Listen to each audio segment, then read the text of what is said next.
Ini penjelasannya. Assalamualaikum. Selamat sejahtera semua kepada penonton dan subscriber yang aku kasih ya. First sekali aku nak ucapkan terima kasih ya kepada yang menonton AATB channel ya. Yang kedua, aku ingin mengucapkan terima kasih bagi yang dah subscribe ya.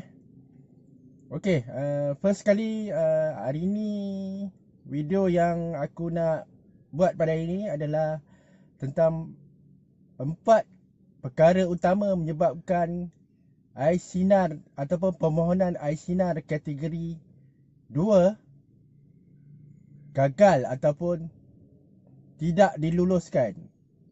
Tidak diluluskan. Bukan aku kata tak lulus ya. Tidak diluluskan. Kena diperbaiki ya. Okay, first kali kita layan dulu intro dan montas. Stay tune.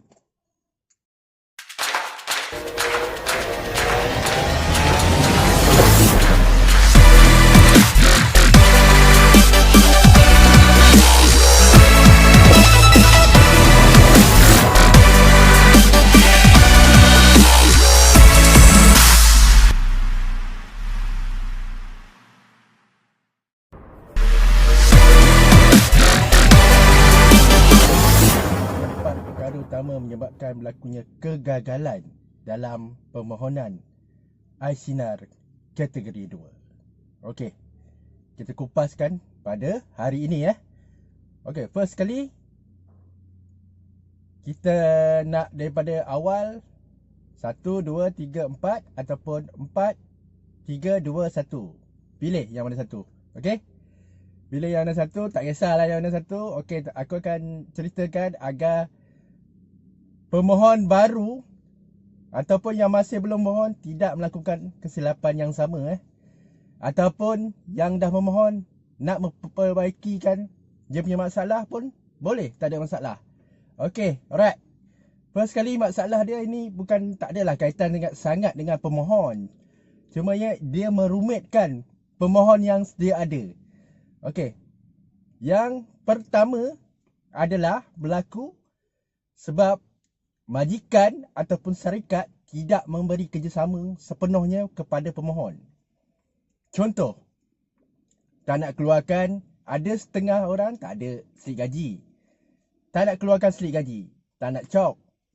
Yang kedua, tak nak keluarkan surat pengesahan majikan, dan kalau pemohon buat pun surat permohonan pengesahan majikan tersebut, majikan tak nak cop. Itu yang jadi masalah, macam mana pemohon nak muat naik dalam permohonan air sinar kategori 2 ni. Itu yang jadi masalah. Majikan tak mau memberi kerjasama untuk mengeluarkan surat pengesahan majikan. Aku pun tak tahu kenapa. Aku pun tak faham. Sebab dia ni banyak dibincangkan dalam Facebook dan juga media sosial yang lain. Bila tanya balik, surat pengesahan tak boleh dia keluarkan oleh majikan ataupun majikan tak nak keluarkan surat pengesahan majikan. Itu yang pelik. Okey, yang kedua, sebab apa berlaku kegagalan Yang kedua, benda ni memang bermasalah betul.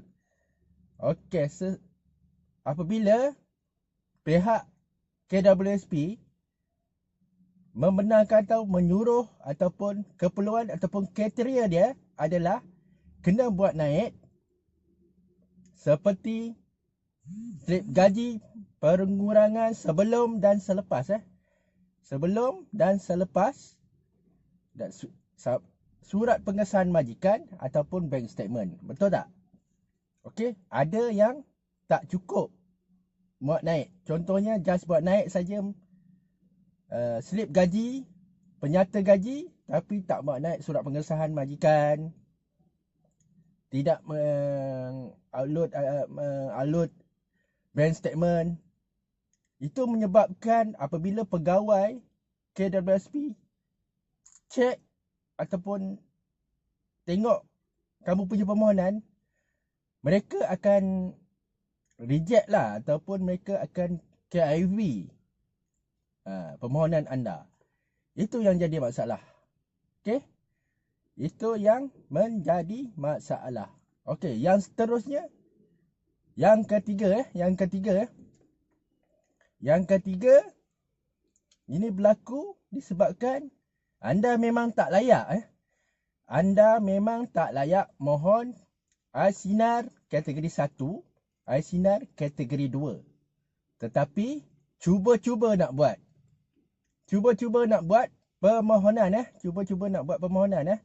Gaji besar 4,000, 5,000, tak ada pengurangan atau tak ada langsung. Walaupun 10 sen, walaupun 1 sen pengurangan tapi still juga nak buat.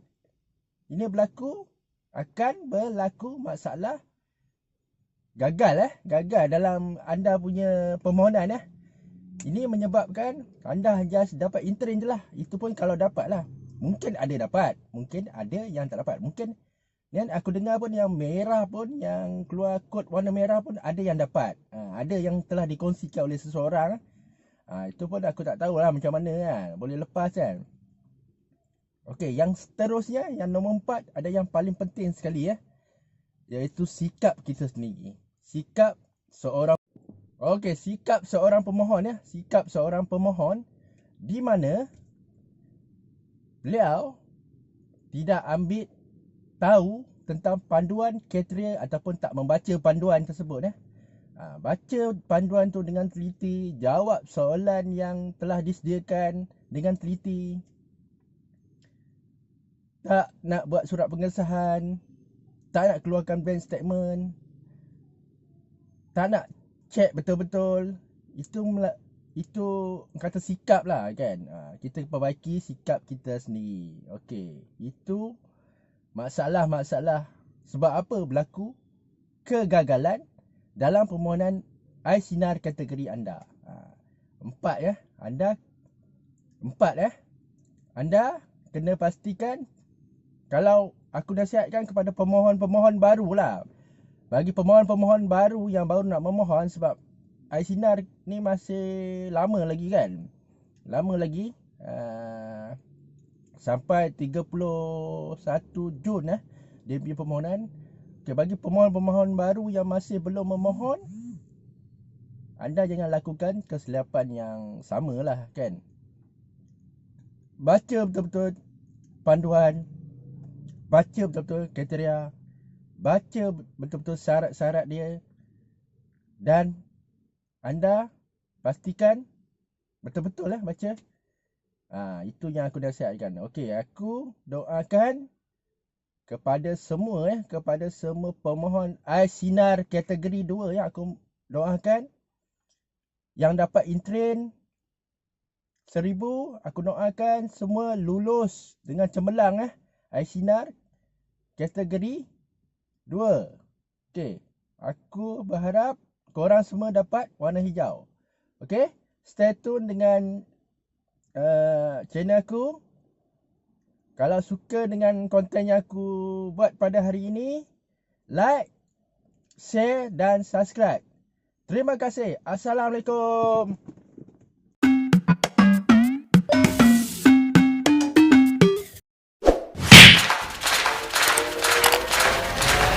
Jangan lupa share dan subscribe banyak-banyak.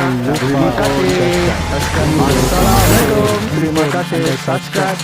Tak lupa.